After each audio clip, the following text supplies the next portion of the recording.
À 2h48 du matin, alors que mon téléphone explosait sous les messages désespérés de ma mère au sujet du désastre financier qui allait ruiner le mariage de mon frère dans moins de 6 heures, j'ai simplement éteint mon portable et je suis retourné me coucher. Non pas parce que je ne pouvais pas résoudre le problème. Non pas parce que je ne savais pas exactement comment régler cela en 15 minutes avec quelques appels stratégiques. Mais parce que, pour la première fois en 32 ans, j'ai décidé que les problèmes de ma famille n'étaient plus automatiquement ma responsabilité. Je m'appelle Gab Wilson. J'ai 32 ans et, jusqu'à ce samedi matin à Portland, j'ai passé toute ma vie adulte à être le solutionneur invisible de ma famille. Le type qui apparaît quand on a besoin de quelqu'un de fiable.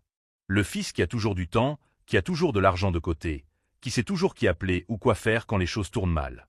Pendant que mon petit frère Tyler, âgé de 27 ans, construisait sa carrière d'influenceur fitness et accumulait des followers sur Instagram en publiant ses routines d'entraînement et ses smoothies bio, je travaillais comme analyste financier senior, le genre d'emploi que personne dans la famille ne comprenait vraiment, mais qui payait suffisamment bien pour couvrir les urgences. Leurs urgences, pour être précis. Il y a 3 ans, lorsque ma mère, Patricia, a eu besoin de 12 000 $ pour une opération du genou que l'assurance maladie refusait de couvrir, j'ai payé. Sans poser de questions, sans faire d'histoire, j'ai simplement transféré l'argent et lui ai dit de ne pas s'inquiéter. Elle m'a remercié les larmes aux yeux et m'a promis de me rembourser dès qu'elle aurait vendu quelques bijoux anciens. Cela ne s'est jamais produit, mais je ne lui ai jamais rien demandé.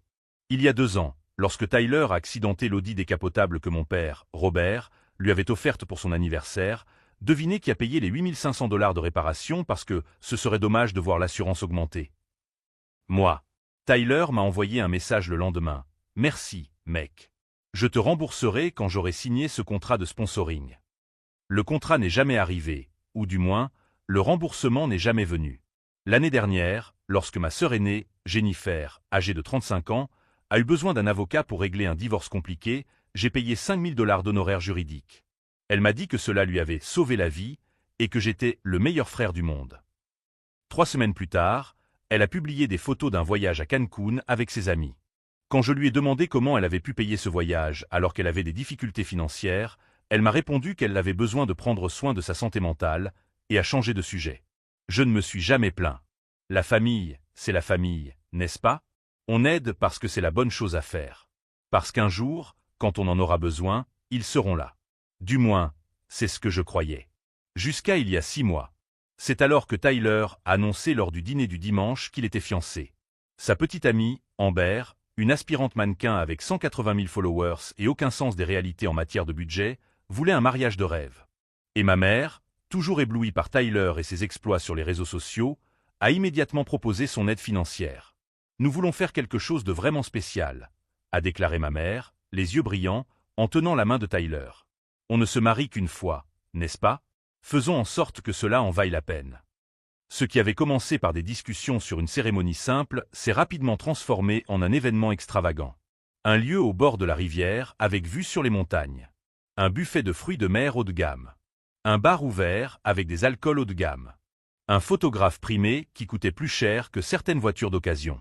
Un groupe live, pas un DJ. Des fleurs importées, pas locales. Le budget initial de 10 000 $ est passé à 15, puis à 20, pour finalement s'établir à 25 000 $. Mes parents ont contribué pour la moitié. Ma sœur Jennifer a mis 3 000 $. Même ma tante Hélène, qui vivait avec un revenu fixe, a donné 1 500 $. Je n'ai pas été invité à contribuer. Pas officiellement. 3 mois avant le mariage, lorsque la famille s'est réunie dans mon appartement pour discuter des derniers détails, Jennifer a mentionné avec désinvolture. C'est drôle que tout le monde contribue sauf Gab. J'imagine que travailler dans la finance apprend à être plus prudent avec l'argent. La remarque est restée en suspens comme de la fumée de cigarette. Ma mère a ri nerveusement. Tyler a regardé son téléphone portable. Mon père s'est éclairci la gorge et a changé de sujet. Je n'ai rien dit. J'ai simplement souri et proposé du vin. En réalité, j'avais de l'argent de côté. J'économisais pour la compte d'une maison. Après avoir vécu pendant des années dans des appartements loués, regardant les prix de l'immobilier grimper tandis que mon salaire augmentait lentement, j'avais enfin réuni 42 000 $. Encore 6 mois et j'aurais eu assez pour un acompte décent sur quelque chose à moi. Mais je n'ai rien offert pour le mariage de Tyler. Non pas parce que j'étais avare ou envieux, mais parce que, pour la première fois de ma vie, j'avais décidé que mes objectifs financiers étaient aussi importants que les célébrations familiales. Si cette histoire de dynamique familiale compliquée et d'argent vous parle, N'oubliez pas de vous abonner à la chaîne pour voir comment cette situation apparemment simple allait se transformer en quelque chose que personne dans ma famille n'oublierait jamais. Ce que je ne savais pas lors de cette soirée de planification dans mon appartement, c'est que, quelques semaines plus tard, j'aurais besoin de faire une demande à ma famille. Une seule demande. Et leur réponse m'apprendrait exactement combien je valais pour les personnes qui m'ont toujours dit que la famille passait avant tout. La première semaine d'avril a commencé par un appel qui allait tout changer. Mon dentiste, le docteur Harrison, m'a appelé le lundi matin avec ce ton que les médecins utilisent lorsqu'ils ont de mauvaises nouvelles. La radiographie panoramique qu'il avait demandée le mois précédent avait révélé quelque chose d'inquiétant. 3 dents de sagesse impactées horizontalement, poussant les molaires adjacentes et provoquant une infection osseuse qui se propageait dans la mâchoire. Il faut traiter cela immédiatement, m'a-t-il dit sans détour. Nous parlons d'une chirurgie buccale sous anesthésie générale. Si nous attendons plus longtemps, l'infection pourrait atteindre la circulation sanguine. Le devis est arrivé par email 20 minutes plus tard. 19 800 $. Ma mutuelle ne couvrirait que 40% des frais, car elle considérait cette intervention comme facultative et non urgente. Même avec la couverture, j'aurais besoin de 11 800 $ en espèces pour programmer l'opération. 11 800 $ que je n'avais pas sans compromettre complètement mon apport pour l'achat de la maison. J'ai passé tout ce lundi à regarder le solde de mon compte d'épargne. 42 000 $. Si je payais l'opération, il m'en resterait 30 000. Ce serait encore une somme respectable, mais cela me ferait prendre 6 mois de retard sur mon planning. 6 mois de plus à payer un loyer, alors que les prix de l'immobilier continuaient à augmenter plus vite que ma capacité à économiser. Le mardi, la douleur a vraiment commencé. Ce n'était pas cette douleur sourde et constante que l'on peut ignorer. C'était une douleur aiguë, lancinante, qui remontait le long de la mâchoire et explosait derrière les yeux chaque fois que j'essayais de mâcher quelque chose de solide. J'ai commencé à me nourrir de smoothies et de soupes, avalant des ibuprofènes comme des bonbons. Le docteur Harrison a rappelé le mercredi. « Gab, j'ai vu les résultats de vos analyses sanguines. Vos marqueurs inflammatoires sont élevés. Nous devons prendre rendez-vous rapidement. Êtes-vous disponible la semaine prochaine ?» J'ai pris une profonde inspiration et lui ai dit que j'avais besoin de quelques jours pour organiser mes finances. « Ne tardez pas trop », m'a-t-il averti. Les infections osseuses ne sont pas une plaisanterie. C'est ce soir-là, la mâchoire lancinante et la facture du dentiste ouverte sur l'écran de mon ordinateur, que j'ai pensé à ma famille. J'ai pensé aux 25 000 $ qui allaient être dépensés pour le mariage de Tyler dans 6 semaines. J'ai pensé aux 12 000 $ que j'avais payés pour l'opération de ma mère. J'ai pensé aux 8 500 $ pour la réparation de la voiture de Tyler. La famille aide la famille, n'est-ce pas? C'est ce qu'on m'a toujours dit quand on avait besoin de moi. Le jeudi matin, j'ai appelé ma mère. « Bonjour, mon chéri », m'a-t-elle répondu de sa voix enjouée habituelle. « Tout va bien ?» Je discutais justement avec Amber au sujet des fleurs. « Tu savais que les lys Casablanca coûtent 150 $ le bouquet? Mais elle en veut 6 rien que pour les tables principales. » Je lui ai dit qu'on allait faire en sorte que ça marche parce qu'elle mérite le mariage de ses rêves. « Maman », l'ai-je interrompu, en essayant de garder une voix ferme malgré la douleur. « Je dois te parler de quelque chose de sérieux. » Silence à l'autre bout du fil. Puis, d'un ton légèrement plus prudent, « Qu'y a-t-il » Je lui ai expliqué pour mes dents de sagesse. Pour l'infection. Pour les 19 800 $ et ce que mon assurance couvrirait. Je ne lui ai pas demandé d'argent directement. Je lui ai simplement expliqué la situation, espérant qu'elle m'aiderait comme je l'avais toujours fait quand elle en avait besoin. « Oh mon Dieu, mon chéri », a-t-elle dit, et sa voix trahissait une inquiétude sincère. « Ça a l'air terrible. Tu as très mal ?»« Beaucoup, ai-je admis. J'arrive à peine à manger. »« Tu dois t'en occuper immédiatement. »« Je sais. C'est juste que... » ai-je hésité, détestant devoir le dire à voix haute. Avec les frais qui ne sont pas couverts, cela va considérablement affecter mes économies pour la maison. Je me demandais si, peut-être, la famille pourrait m'aider à payer une partie. Pas tout. Même 3 ou 4 000 $ feraient une différence. Le silence qui suivit était différent. Lourd. Calculé. « Gab, tu sais que nous serions ravis de t'aider, » dit-elle finalement, et je reconnus immédiatement ce ton. C'était le même ton que les gens utilisent avant d'expliquer pourquoi ils ne peuvent pas faire quelque chose. Mais nous sommes complètement engagés dans le mariage maintenant. Chaque centime que nous avons est destiné aux dépenses finales. Tu sais comment ça se passe. Il y a toujours des frais de dernière minute. Maman, nous parlons de 25 000 $ pour un mariage. Je ne demande qu'une fraction de cette somme pour traiter une infection osseuse. Ce n'est pas aussi simple que ça, mon chéri. Sa voix est devenue défensive. Ces fonds ont déjà été alloués. Nous avons signé des contrats, versé des acomptes. Nous ne pouvons pas simplement tout annuler. Je ne te demande pas d'annuler quoi que ce soit. Je te demande 3 000 $ sur une réserve de 25 000. Il n'y a pas de réserve, Gab. Tout est engagé. Elle soupira, comme si c'était moi qui étais déraisonnable. Et honnêtement, tu as un bon emploi. Tu dois avoir des économies. Tu as toujours été doué avec l'argent. Je sentis mon cœur se serrer. J'ai des économies, maman, pour acheter une maison. Des économies que j'ai mises de côté pendant des années. Eh bien, tu as donc des ressources. Parfois, il faut faire des sacrifices temporaires. Tu les reconstitueras.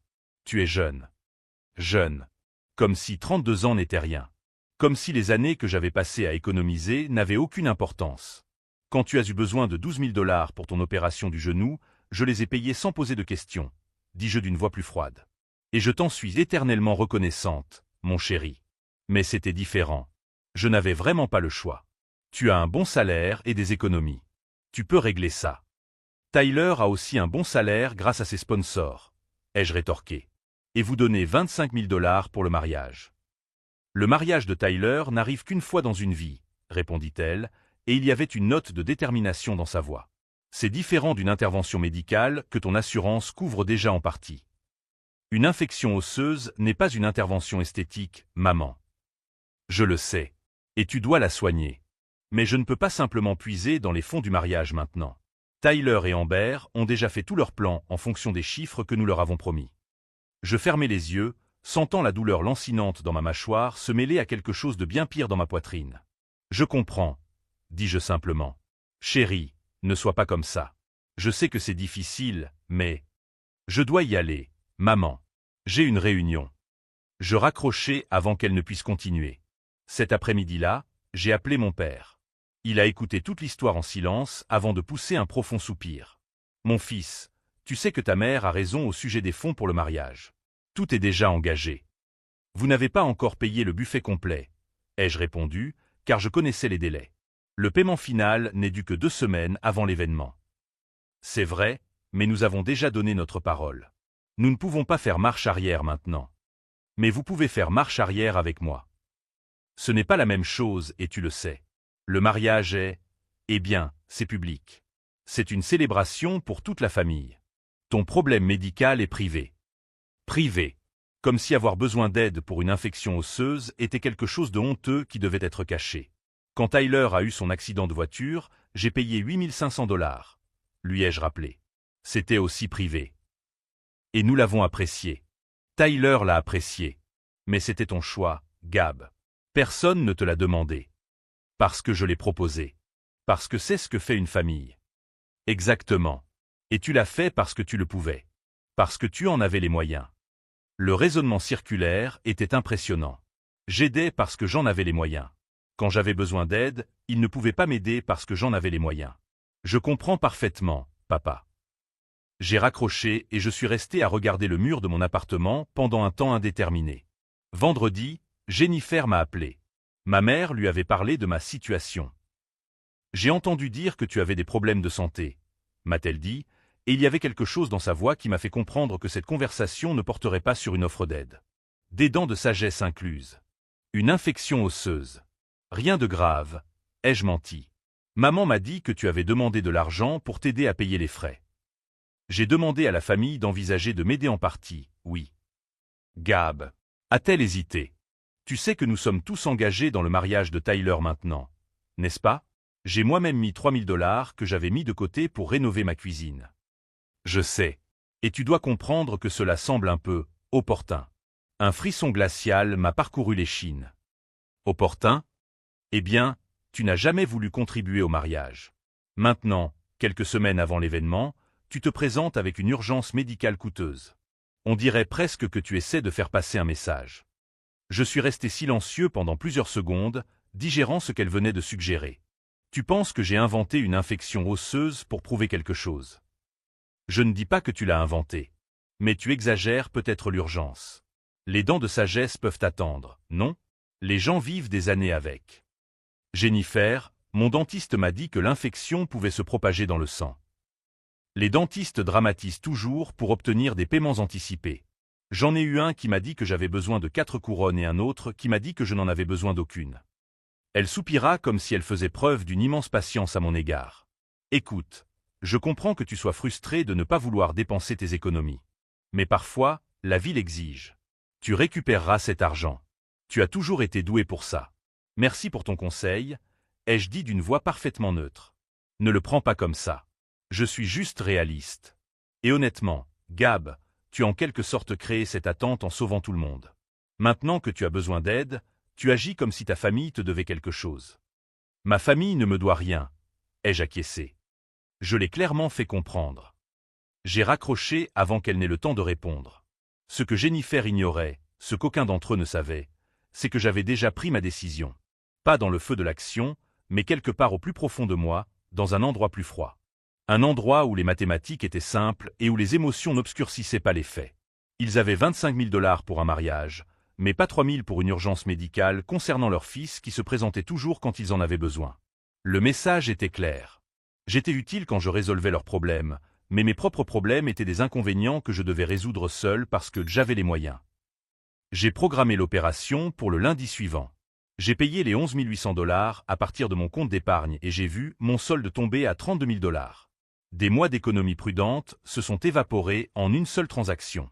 Je n'ai pas parlé de l'opération à ma famille. Je n'ai rien posté sur les réseaux sociaux. J'ai simplement demandé 3 jours de congé à mon travail et je me suis préparé pour l'intervention.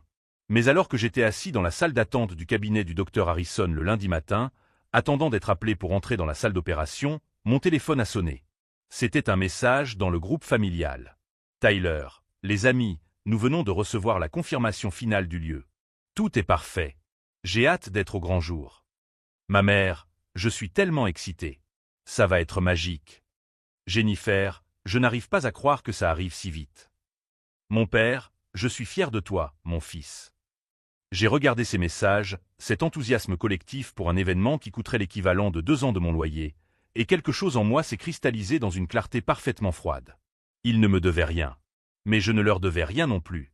Et quand le mariage aurait lieu dans 6 semaines, quand quelque chose tournerait inévitablement mal, parce que quelque chose tournait toujours mal dans les événements de cette ampleur, et qu'il chercherait le solutionneur invisible de la famille pour réparer les dégâts, il découvrirait que son numéro était hors service. Ce qu'aucun d'entre eux ne comprenait encore, c'est que je ne payais pas seulement pour une opération chirurgicale. J'achetais ma liberté d'une dynamique qui me consumait depuis des années. Et le prix, bien que élevé, en valait chaque centime. L'opération a été pire que prévu. Je me suis réveillé dans la salle de réveil, la bouche pleine de gaz, la mâchoire lancinante malgré les analgésiques, et une infirmière me disant de ne pas essayer de parler pendant au moins 12 heures. Le docteur Harrison a non seulement retiré les 3 dents de sagesse incluses, mais il a également dû effectuer une greffe osseuse dans 2 zones où l'infection avait commencé à ronger la structure. « Vous avez attendu trop longtemps », m'a-t-il dit lorsque j'ai enfin réussi à comprendre ces mots à travers le brouillard des médicaments. Quelques semaines de plus, et nous aurions eu un problème beaucoup plus grave à traiter. J'ai passé les 3 jours suivants dans mon appartement, survivant grâce à des smoothies et des soupes liquides, regardant ma mâchoire enflée jusqu'à ce que j'aie l'air de stocker des noix pour l'hiver. Le miroir reflétait quelque chose entre un écureuil et quelqu'un qui avait perdu une bagarre dans un bar. Il m'était impossible de dormir autrement qu'assis, alors j'ai passé mes nuits à alterner entre de courtes siestes sur le canapé et des épisodes interminables de documentaires que je suivais à peine. Mon téléphone est resté en mode silencieux pendant toute ma convalescence. Non pas parce que j'étais en colère, mais parce que je n'avais tout simplement pas l'énergie émotionnelle nécessaire pour gérer autre chose que la douleur physique. Il y avait 43 messages non lus lorsque j'ai enfin regardé jeudi. La plupart provenaient du groupe familial. Des photos d'échantillons de gâteaux. Des vidéos d'Amber essayant différentes robes de mariée, chacune plus chère que la précédente. Ma mère demandant des avis sur des compositions florales qui semblaient identiques à mes yeux gonflés. Jennifer partageant des liens vers des hôtels proches du lieu de la cérémonie pour les invités venant de l'extérieur de la ville. Aucune question sur mon état d'esprit. Aucun message me demandant des nouvelles de l'opération que j'avais brièvement mentionnée avant qu'il ne change de sujet. Juste un flux constant d'informations sur le mariage, comme si je n'étais qu'un spectateur parmi d'autres, obligé d'assister au spectacle. Il y avait également 3 messages directs de Tyler. La première, « Mec, t'as vu les photos du gâteau ? Amber hésite entre celui au chocolat belge et celui à la vanille et à la framboise. T'en penses quoi ? La deuxième, 2 jours plus tard, « Salut, t'es occupé ? J'ai besoin de ton avis sur les cartes de remerciement. La troisième, hier soir. Sérieusement, tu m'ignores maintenant? C'est très mature. J'ai regardé ces messages pendant un long moment.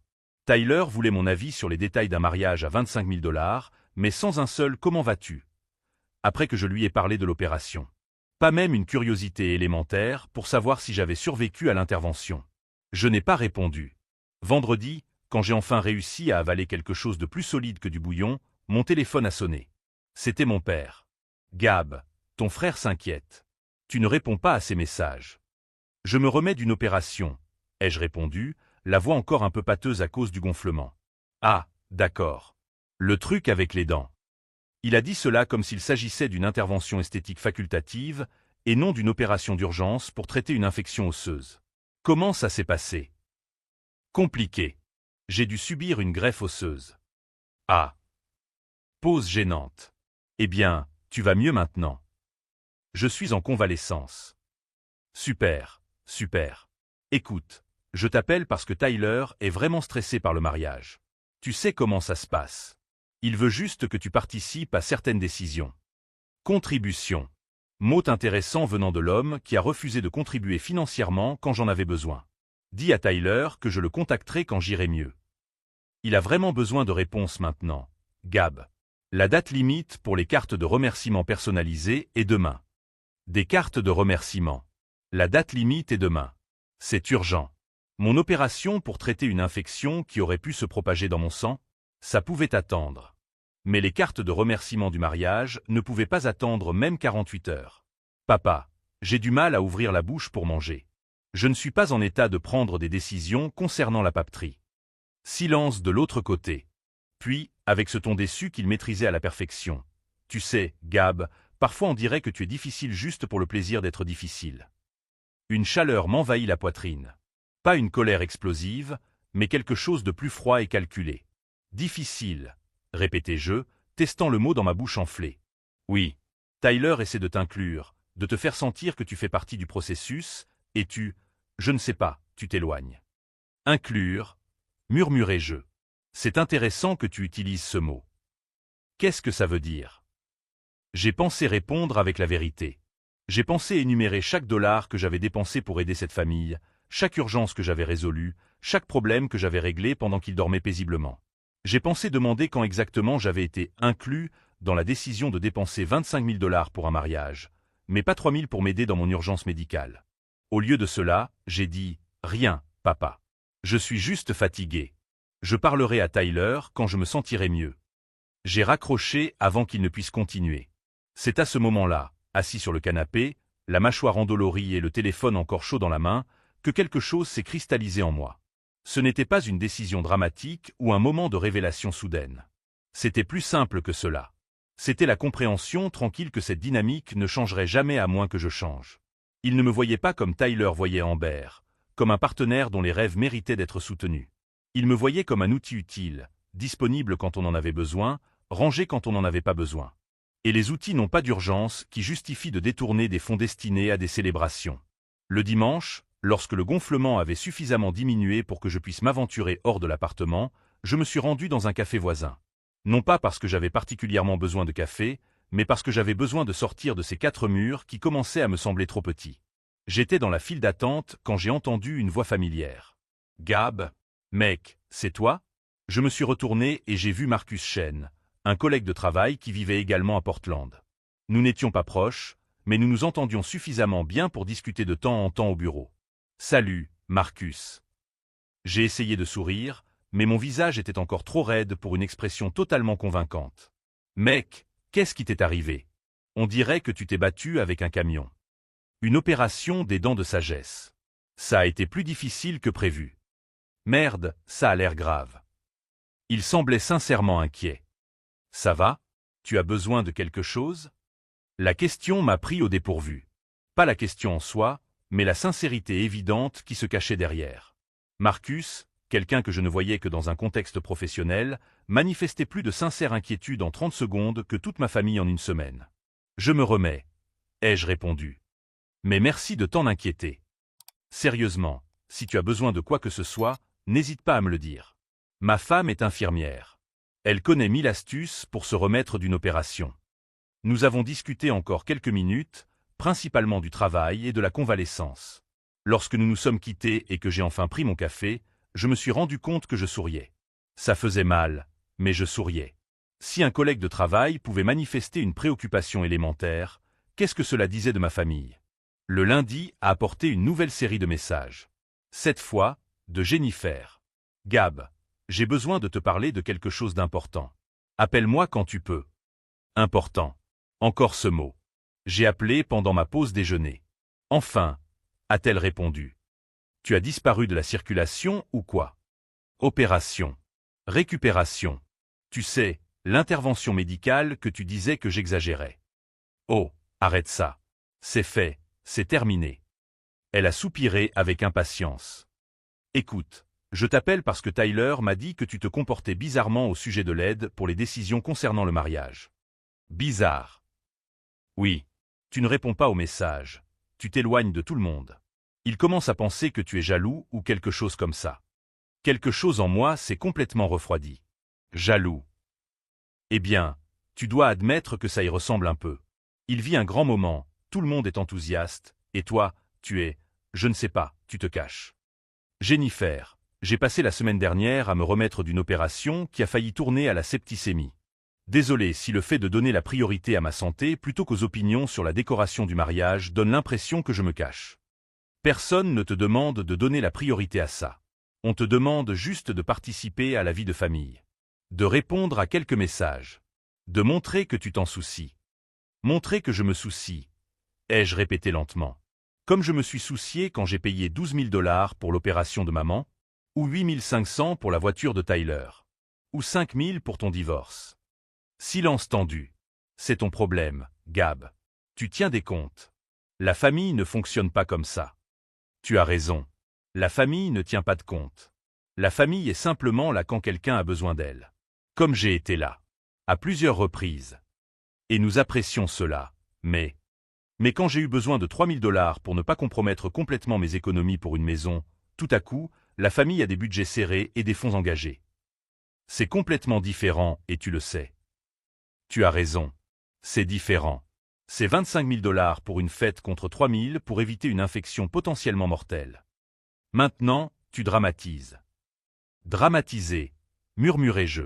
Intéressant. Mon dentiste a utilisé le mot critique. Mais qu'en sait-il? Gab. Je dois y aller, Jennifer. Réunion dans 5 minutes.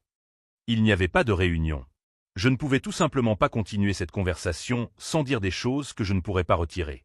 Ce que je n'avais encore dit à aucun d'entre eux, c'était que le véritable préjudice n'était pas financier.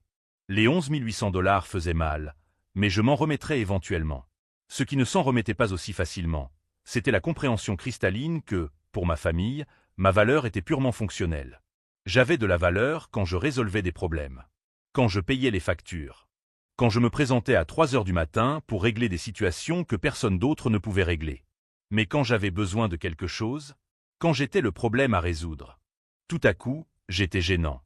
Dramatique. Difficile. Le mercredi, 2 semaines avant le mariage, Tyler a finalement appelé directement. Mec, sérieusement? Tout le monde dit que tu es bizarre. Salut, Tyler. Je vais bien, merci de demander.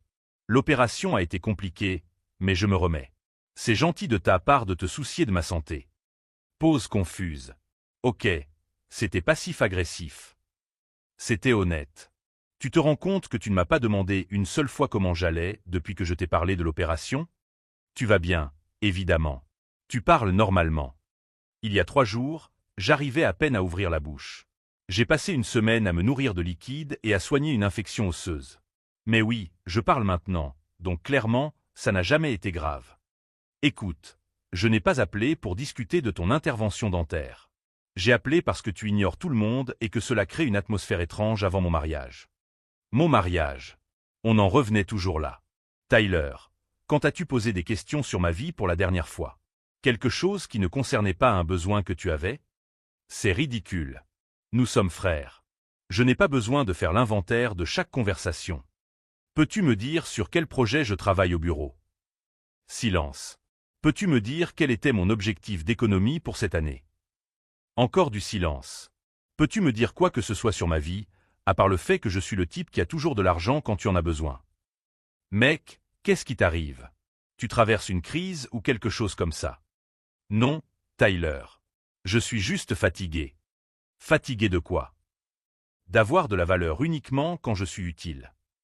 Il a ri, ce rire gêné que les gens font quand ils ne savent pas comment réagir. Tu piques une crise parce que je t'ai demandé ton avis sur des cartes? Sérieusement? Ce n'est pas à propos des cartes. Alors de quoi s'agit-il? Parce qu'on dirait que tu fais tout un drame pour rien, alors que je devrais me concentrer sur le jour le plus important de ma vie. Le jour le plus important de ta vie. Alors que j'étais en train de gérer une infection qui, selon mon dentiste, aurait pu me tuer. Tu sais quoi, Tyler? Tu as raison. C'est un moment important pour toi. Ne laisse rien gâcher ça. Tu es enfin raisonnable. Quand tu auras besoin d'aide pour quelque chose concernant le mariage, je suis sûr que tu trouveras comment t'en sortir. Tu es intelligent. Tu trouveras une solution. Attends, quoi?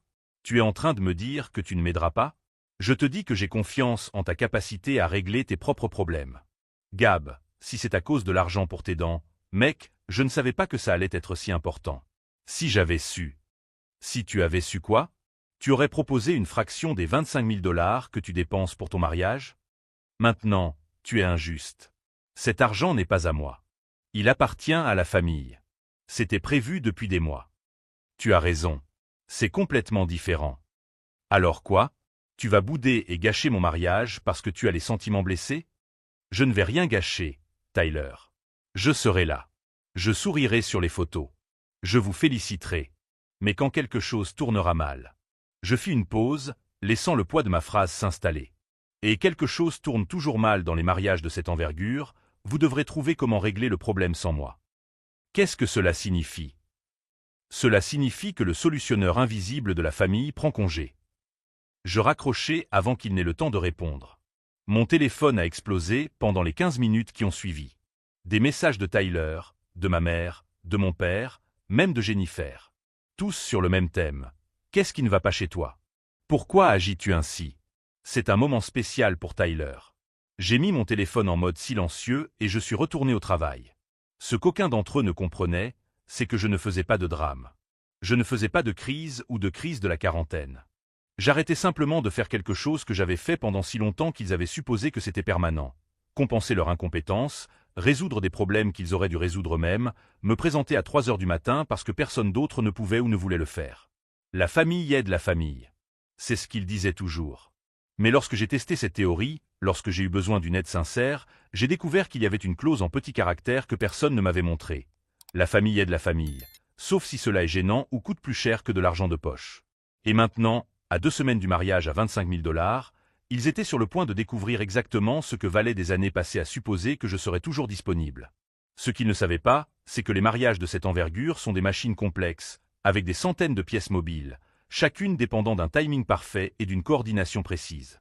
Et pendant des années, sans même s'en rendre compte, ils m'avaient utilisé comme la pièce qui maintenait tout synchronisé.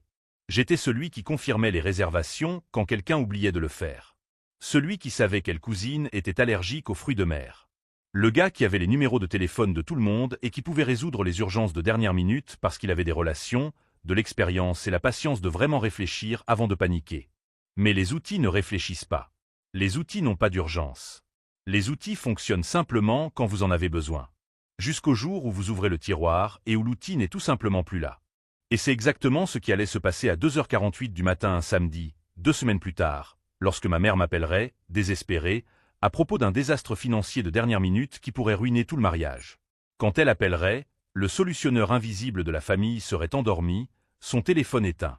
Et pour la première fois en 32 ans, leurs problèmes ne seraient que les leurs. Les 2 semaines suivantes ont été marquées par un silence calculé. Je n'ai bloqué personne de ma famille, mais j'ai cessé de répondre aussi rapidement que d'habitude. Les messages qui recevaient auparavant une réponse en 5 minutes restaient désormais sans réponse pendant des heures, voire des jours. Gab, j'ai besoin que tu confirmes si tu peux aller chercher tante Hélène à l'aéroport, m'a écrit ma mère. J'ai répondu 8 heures plus tard, je vais vérifier mon agenda. Je n'ai jamais vérifié. Frère, le photographe pose des questions sur les horaires. Tu sais gérer ce genre de choses. Tu peux m'aider? M'a envoyé Tyler. Parle-lui directement. Tu peux le faire. Le changement était subtil mais délibéré. Je n'étais ni hostile ni dramatique. Je cessais simplement d'agir comme la colle invisible qui maintenait tout en place. Le jeudi, 9 jours avant le mariage, j'ai participé à une réunion virtuelle avec Marcus, de mon travail, au sujet d'un gros projet. Au milieu de la conversation, il a mentionné avec désinvolture « Ma sœur s'est mariée le mois dernier. Un cauchemar logistique. Le fleuriste a annulé à la dernière minute, nous avons dû improviser avec des décorations achetées au supermarché. Comment avez-vous résolu le problème ?» ai-je demandé, sincèrement curieux. La famille s'est réunie. Tout le monde a mis la main à la pâte. C'était chaotique, mais ça a marché. La famille s'est réunie. C'est intéressant de voir comment cela a fonctionné alors que personne ne se considérait comme le solutionneur automatique. Ce soir-là, j'ai reçu un appel de ma mère. J'ai répondu parce que je faisais encore semblant. « Gab, je suis inquiète. Tu sembles distant. »« Je suis juste occupé, maman. Le travail, la convalescence. »« C'est à cause de l'argent ? Parce que si tu es encore en colère. »« Je ne suis pas en colère, mentis-je doucement. Juste fatigué. »« Tyler a dit que tu n'aidais en rien. » Tyler a 27 ans et une fiancée. Ils peuvent régler les détails de leur mariage eux-mêmes. Silence tendu. Tu as toujours été si serviable. Et je serai là le jour J, maman. Je sourirai sur les photos. Mais l'organisation, c'est leur affaire. Ce qu'elle ne savait pas, c'est que cet après-midi-là, j'avais désactivé toutes mes alarmes pour le week-end du mariage. J'avais mis mon téléphone en mode « Ne pas déranger ». J'avais configuré des réponses automatiques dans ma messagerie électronique. Je ne prévoyais pas de vengeance dramatique. Je supprimais simplement ma disponibilité du système qui avait toujours supposé que je serais là. Car lorsque quelque chose tournerait mal à 2h48 du matin le samedi, et quelque chose tournait toujours mal, le solutionneur invisible serait enfin vraiment invisible. Si vous suivez cette transformation de la dynamique familiale et que vous voulez voir comment l'absence d'une pièce peut démanteler toute la machine, restez avec nous, car le jour du mariage approchait. Et j'avais hâte de dormir pendant tout ce chaos. Le samedi du mariage s'est levé avec un ciel dégagé et une température parfaite. Je suis arrivé sur place à 14h, comme prévu. J'ai salué mes proches, souri pour les photos, félicité Tyler et Amber avec une sincérité authentique. « Tu as l'air bien », a commenté ma mère, surprise. « Je vais bien », ai-je simplement répondu. La cérémonie était magnifique. Le buffet était impeccable. Le groupe jouait exactement le genre de musique que les jeunes couples trouvent sophistiqué. Tout fonctionnait comme une horloge suisse. Chaque détail était réglé comme du papier à musique, grâce à 25 000 $. Je suis parti à 22h, prétextant la fatigue due à ma convalescence. Personne ne m'a posé de questions. J'ai pris la route pour rentrer chez moi, j'ai pris une douche et j'ai enfilé un pyjama confortable. À 23h15, mon téléphone a commencé à vibrer. Le mode « Ne pas déranger » fonctionnait parfaitement. J'ai complètement éteint l'appareil, je l'ai mis dans le tiroir de la commode et je suis allé me coucher. Ce que je n'ai pas vu cette nuit-là. À 23h30, le gérant du lieu a informé ma mère que le paiement final de 12 000 $ avait été refusé. La carte de crédit professionnelle utilisée par mon père avait une limite insuffisante. Une erreur bancaire, ont-ils dit. Ils devaient régler le problème avant minuit, sinon le bar serait fermé et la musique interrompue. Ma mère a appelé mon père. Il a appelé la banque. Les systèmes étaient hors ligne pour maintenance jusqu'au lundi matin. Ils ont essayé d'autres cartes. Tout avait atteint leur limite quotidienne de transaction. À 23h45, Jennifer a essayé sa carte. Refusé. Elle avait oublié de payer la facture. Minuit. Le gérant était poli mais ferme. Pas de paiement, pas de service. Tyler a paniqué. Amber s'est mise à pleurer. Les invités ont remarqué la confusion. Appelez Gab, a suggéré quelqu'un. Il règle toujours ce genre de problème. Ma mère a appelé cette fois. Directement sur la messagerie vocale. Les messages s'accumulaient dans le vide numérique. 53 messages non lus. 17 appels manqués. À 2h48 du matin, alors que la situation avait atteint son paroxysme et que ma mère avait finalement réussi à emprunter de l'argent à 3 oncles différents pour couvrir le paiement et sauver le reste de la fête, je dormais profondément. Sans cauchemar. Sans culpabilité. Juste le sommeil paisible de quelqu'un qui a enfin cessé de porter un poids qui ne lui appartenait pas. Le dimanche matin, j'ai allumé mon téléphone à 10h. Le flot de notifications a mis 2 minutes à se charger. J'ai lu chaque message, une tasse de café chaud à la main. Le message désespéré de 11h30, Gab, urgence, j'ai besoin d'ETOI maintenant. Le message irrité de minuit, où es-tu, bon sang? Le message furieux de 2HDU matin. C'est incroyable. Ta famille a besoin de toi. Et enfin, le message résigné de 3h15. Nous avons réussi à régler le problème. Sans ton aide. J'ai souri en lisant ce dernier message. Sans mon aide. Exactement. Je n'ai pas rappelé. J'ai laissé les messages en attente tout le dimanche. Le lundi matin, j'ai reçu un email formel de Tyler. Pas un message informel. Un email. Gab, nous devons discuter de ce qui s'est passé samedi. C'était extrêmement irrespectueux de ta part de disparaître alors que ta famille avait besoin de toi. Maman était hystérique en essayant de te trouver. Nous avons dû emprunter de l'argent à tes oncles pour sauver la réception. Tu nous as laissé tomber au moment le plus important. Je l'ai lu 3 fois. Chaque mot révélait exactement le problème qui avait toujours existé. Tu nous as laissé tomber. Comme si mon rôle était d'être disponible 24 heures sur 24 pour résoudre leurs problèmes. J'ai répondu par une seule phrase. Vous avez résolu le problème, n'est-ce pas? Silence pendant 2 heures. Puis, ce n'est pas la question. C'est exactement la question, Tyler. Vous avez découvert que vous pouviez résoudre les problèmes sans moi. Félicitations. Ma mère m'a appelé cet après-midi-là. J'ai répondu parce que je savais que je devais établir des limites claires. Comment as-tu pu nous faire ça? Sa voix tremblait entre la colère et les larmes. Faire quoi, exactement? Dormir dans mon propre appartement? Tu savais que nous aurions besoin de toi. Vous avez eu besoin de moi. Et vous avez résolu le problème. Sans mon aide. Mais c'était humiliant. Nous avons dû emprunter de l'argent devant tous les invités. J'ai pris une profonde inspiration. Quand j'ai demandé 3 000 $ pour une urgence médicale, vous aviez 25 000 $ pour un mariage. Quand Tyler a eu un accident de voiture, j'ai payé 8 000 $ sans poser de questions. Quand vous avez dû subir une opération, j'ai transféré 12 000 $ le jour même. Mais quand j'en ai eu besoin, j'ai entendu parler de budget compromis et du fait que j'avais des ressources. Silence pesant. La famille aide la famille, maman. Mais seulement quand cela vous arrange, apparemment. C'est différent. Tu as raison. C'est différent. Vous avez prouvé que vous pouviez résoudre des crises financières sans moi. Vous savez maintenant que vous n'avez pas besoin d'une solution invisible pour tout. 3 semaines plus tard, j'ai reçu un message de Jennifer. Tu vas vraiment faire ça? Couper les ponts avec la famille? Je n'ai coupé les ponts avec personne. J'ai juste arrêté d'être la solution automatique à tous les problèmes. Vous avez toujours mon numéro. Mais les urgences de dernière minute? Apprenez à mieux vous organiser. Le véritable test est arrivé 2 mois plus tard. Ma mère m'a appelé, la voix tendue. Gab, j'ai besoin de te parler de quelque chose de sérieux.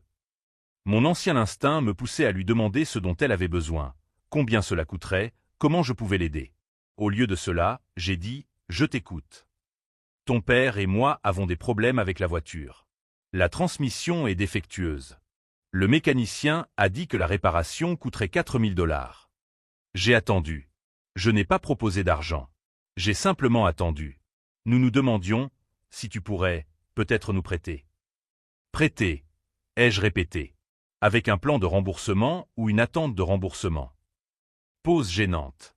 Eh bien, éventuellement. Maman, quand j'ai prêté de l'argent auparavant, combien de fois ai-je été remboursé? Silence. Je vais faire autrement cette fois-ci. Je peux prêter 2 000 $. Avec un contrat écrit de remboursement en 12 mois. Si vous êtes d'accord, je prépare les documents. Tu es sérieux? Un contrat avec ta propre famille? Tout à fait sérieux. Vous m'avez appris que la famille a des budgets et des engagements. Alors officialisons cela. Elle a raccroché, vexée. Mon père m'a appelé le lendemain et a accepté les conditions. Nous avons signé un contrat. Il paie 200 $ par mois, religieusement. Tyler m'a bloqué sur Instagram. Jennifer ne me parle que lors des réunions de famille obligatoires. Ma mère ne comprend toujours pas pourquoi j'ai tellement changé. Je n'ai pas changé. J'ai simplement cessé d'accepter d'être utile uniquement lorsque je résolvais leurs problèmes. J'ai acheté ma maison 6 mois plus tard. 3 chambres, petit jardin, hypothèque que je peux facilement rembourser. L'apport initial provenait de mon compte d'épargne reconstitué, sans urgence familiale qui épuisait mes ressources tous les 3 mois. Lors de la fête d'inauguration, Marcus, un collègue de travail, a apporté du vin cher et m'a dit « Je suis fier de toi, mec. Je sais que ça n'a pas été facile d'en arriver là. » Il le savait parce que je lui avais raconté. Pas dans les détails dramatiques, mais l'essentiel. Une famille compliquée, des limites nécessaires, un nouveau départ sain. Si cette histoire sur le fait de connaître sa valeur et de fixer des limites vous a touché, abonnez-vous à la chaîne. Parce que parfois, la meilleure vengeance n'est pas dramatique. Il s'agit simplement de refuser d'être dévalorisé et de regarder les gens réaliser trop tard qu'ils dépendaient de vous plus que vous ne dépendiez d'eux. Ma famille a payé 25 000 $ pour le mariage de Tyler. J'ai demandé de l'aide une fois. Je suis parti à 2h48 du matin. Et j'ai découvert que la seule approbation qui comptait vraiment était la mienne.